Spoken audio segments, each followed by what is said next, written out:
Hey guys, welcome back to another video today. We're going to be continuing on our lessons about the elements of art.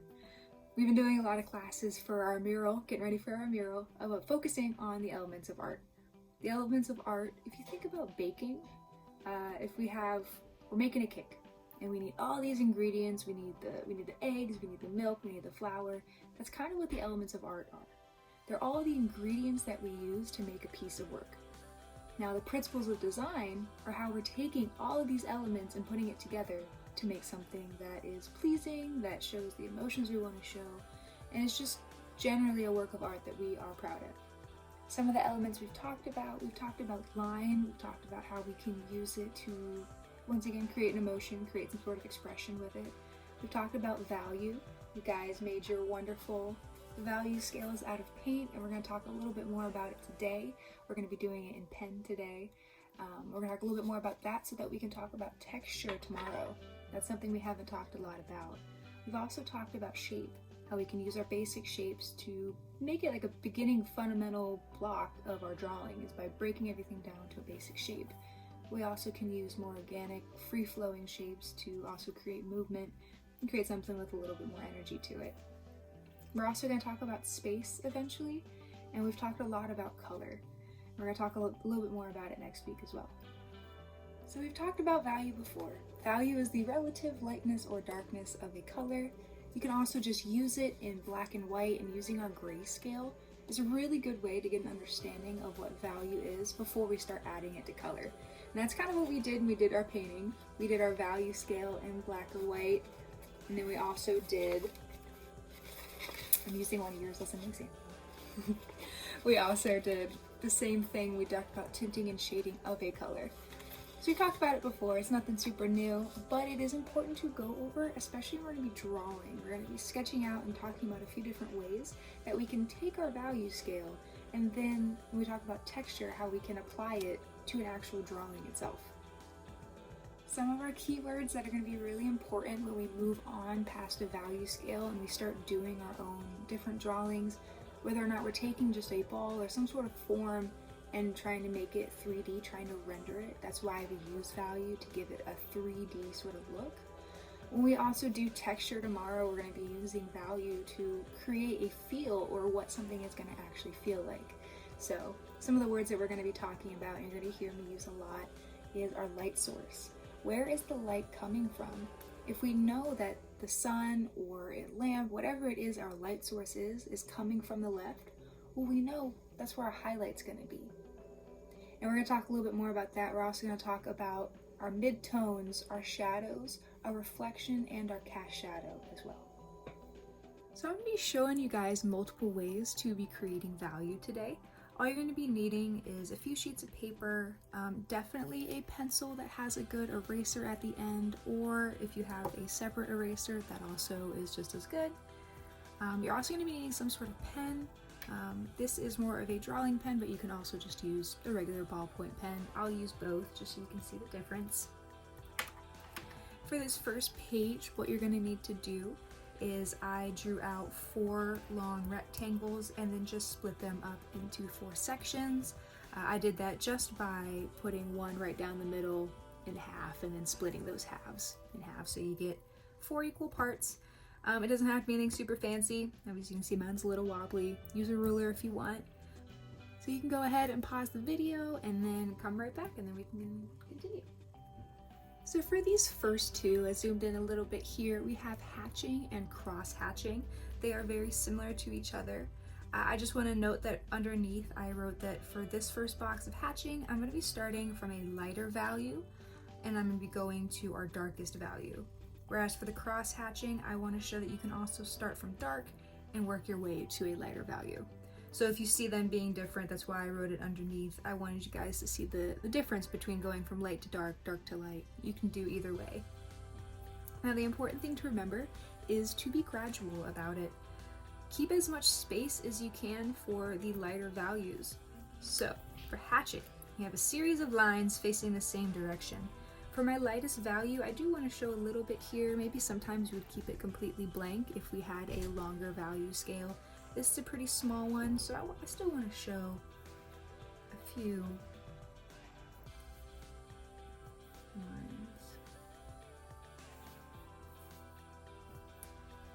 So all I really did there was just very, very light lines like that. So for this next one, I'm going to be making them in the same direction, doing this diagonal line, but I'm going to make them a little bit closer together, and it's going to create something a little bit darker than what we have right there.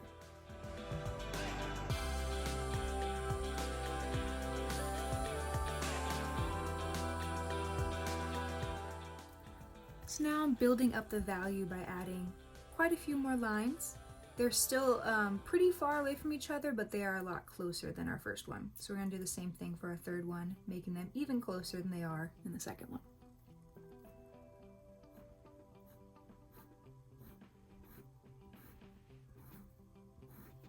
Also note how in the beginning I kind of made them a little bit more broken apart too. As I'm getting further into our darker value, I'm making sure I'm making one complete line. If you have to maybe move your paper around so it's easier to get a straight line going down that way, you can do that as well. I think that's what I'm going to do. But I'm trying to get one complete movement, one complete line instead of breaking it apart so it looks a little bit darker for this one.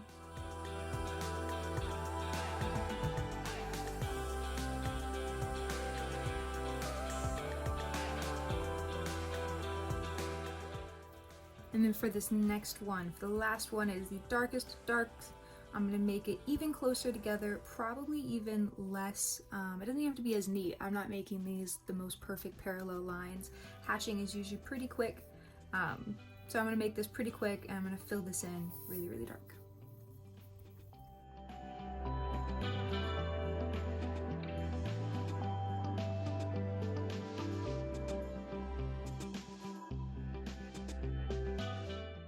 Now I kind of still want this to seem a bigger difference between the third one, so I'm going to go back in and I'm going to add even more lines to it to darken it up just a little bit. But even just looking at it like this, you can see it getting lighter, or it starts off light and then gets darker for each one.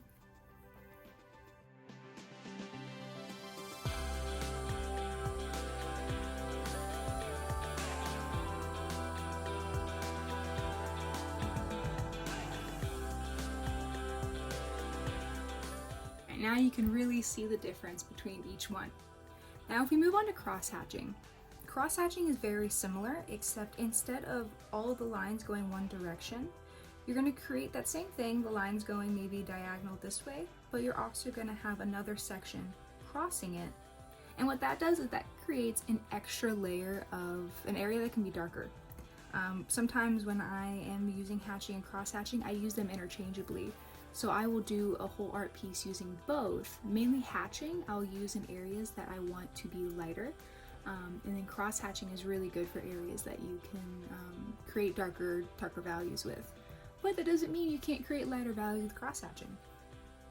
So if we start right here, remember we're starting from the darkest one, because cross-hatching you can get really, really good darks. So I'm going to do the same thing. I'm going to create all of these same lines going this way. I'm going to turn mine to the side. It's a little easier this way if I do it to the side.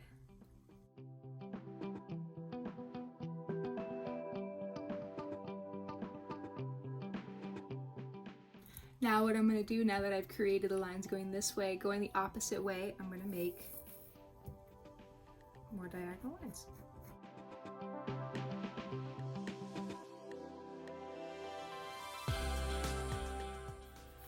So you can see how I had to really go over a lot of these lines over here to make it darker, but by just adding another series of lines going the opposite way, we almost kind of have it a similar value. It's a little bit lighter. We could go back over it a little bit more if we wanted to darken it up.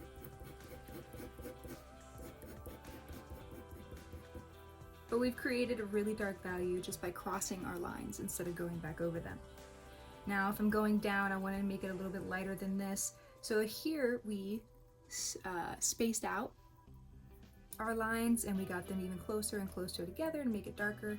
So we're going to start off with dark, and now we're going to space out our lines as we go down to the light.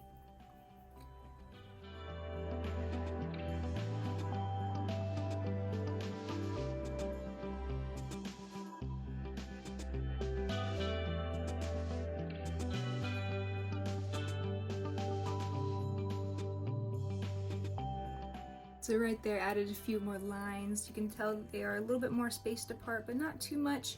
When I first did it, I think I spaced it out a little bit too much, so you saw me add some more because I wanted to make it a little bit darker. I wanted to be a little bit more of a gradual process from dark to light. We do only have 4 blocks, so it can't be as super gradual as we want it to be, but you can still see the difference, and that's what I was going for. Alright, so we're going to do the same thing in this box. I'm going to space it out a lot more.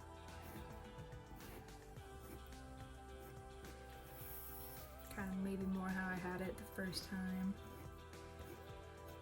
Maybe not even completely cross them. Make it look a little bit lighter. Now for my lightest, this is very similar to what I do when I'm actually making a piece of art using hatching and cross hatching. I will keep a lot of spaces open, very similar to what I have here for this hatching. So I'm going to draw just a few lines. Maybe they're not completely complete.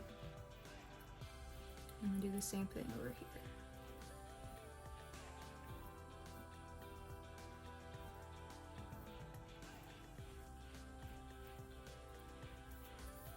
Alright, so right here now you can see the difference between hatching and cross hatching. Both are wonderful ways to show value, and you can use them, like I said, interchangeably at the same time. You can use any of these at the same time if you wanted to. They both create different textures, which we're going to be talking about more tomorrow.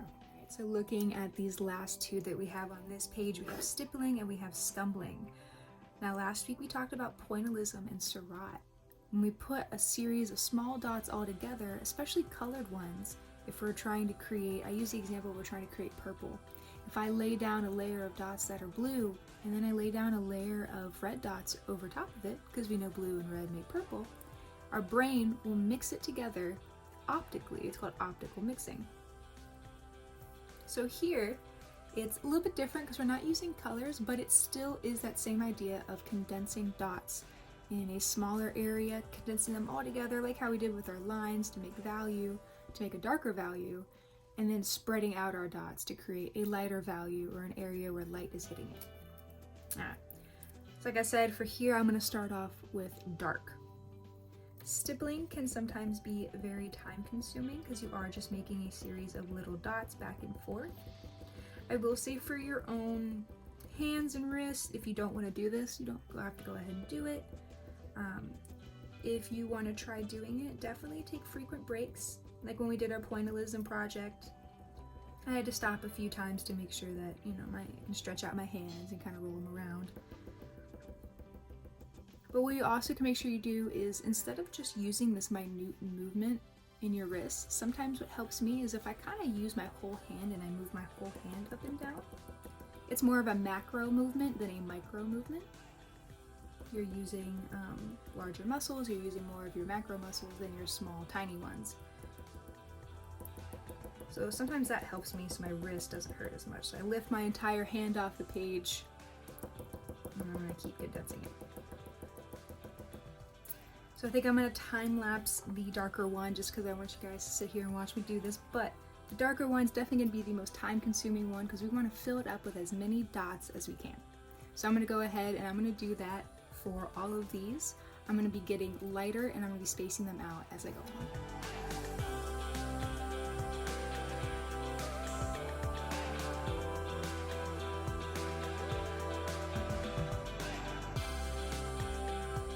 Alright, so here is my stippling all done. As I got further and further, I just spaced them out more, still using the hand movement of going up and down rather than keeping my arm so stiff and just using my wrist, because that would start to hurt a lot. So try to just mainly use your arm movement if you can. Alright, so for this last one, we're going to look at scumbling. Now scumbling is kind of like these tiny squiggular circular lines. Think of it as kind of controlled squigglies, really. So I'm going to start with very, very light, and we're going to make our way to a darker value.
So here's the finished sheet, the last one I just finished real quick. I kind of experiment more with making maybe not as controlled squiggly lines. You can have fun with it. You can keep them as really nice little loops, or you can make it a little bit more energetic, a little bit more fun. This definitely creates a lot more energy as opposed to something maybe a little bit more controlled as stippling or as hatching. So the next thing we're going to look at, these are all the different ways that we can show value using a pen, a drawing pen, ballpoint pen, whatever it is that we're using. Now we've done it with paint, now we've done it with pen. We also most usually can use it with pencil. So for the second page that I have right here, what you're going to do is do the same thing. You're going to draw out your 4 squares. We're going to be using this square to be showing our value using just a mechanical pencil. And then if you would like, also make sure you draw 2 circles at the bottom, because we're going to be showing in a final version how we can show value, how we can show all of our light sources, our highlights, our midtones, how we can show all that on one circle with a pen and then one circle with a pencil. And all I did was take my water bottle and I just traced the bottom of it to kind of get the shape of a circle. Alright. So you're going to be using just a pencil, and we're going to go light to dark. So we're going to be using this for our pencil value. Now instead of spacing out our lines, spacing out our dots, whatever it is, it's actually going to be the pressure that we are putting to the page from our pencil. So I hold my pencil very, very lightly. And for this light box, all I'm going to be doing is just kind of grazing my pencil over top.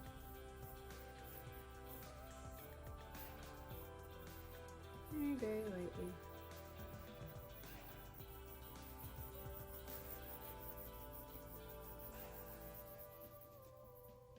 Kind of see how it's barely even showing up? That's perfect. So for the next one, I'm going to do the exact same thing, but I'm going to be putting a little bit more pressure to the paper from my pencil, but not too much more.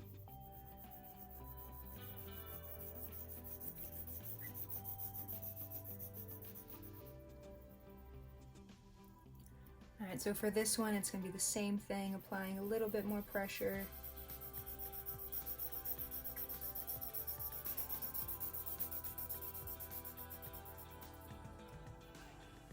This one, you got it, same exact thing. Now you can see how my grip kind of changes a little bit. When I was doing this, I was holding it towards the end of the pencil and it was very light, feathery movements. As I'm getting to something darker where I have to press a little bit harder with my pencil, I'm going to grip my pencil kind of like how I would if I was just going to be writing. I'm going to do the same thing, grip my pencil, and apply a lot more pressure.